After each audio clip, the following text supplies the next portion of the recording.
Pratama Arhan bintang sepak bola timnas Indonesia tengah berduka atas meninggalnya sang ayah bernama Sutrisno di kampung halamannya Blora, Jawa Tengah.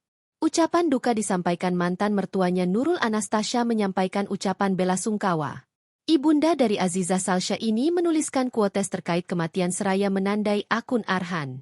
Setiap yang bernyawa pasti akan merasakan mati, tulis Nurul Anastasia melansir dari tribunnewsbogor.com, Minggu, 7 Desember 2025. Ba ingin menguatkan mantan menantu. Nurul menjelaskan doa untuk seseorang yang sudah meninggal dunia. Istri dari Andre Rosiade itu juga membagikan kondisi rumah duka Arhan di Blora pasca kepergian sang ayah. Allahumma firlahu adalah bagian dari doa Islami yang berarti ya Allah, ampunilah dia, digunakan untuk mendoakan jenazah laki-laki agar diampuni dosa-dosanya oleh Allah Subhanahu wa Ta'ala.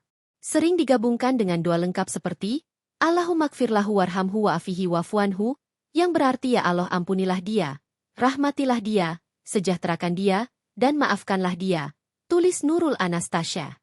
Sebelumnya, kabar meninggalnya ayah Pratama Arhan itu pertama kali disampaikan oleh sahabatnya, Asnawi Mangkualam Bahar pada Minggu, 7 Desember 2025.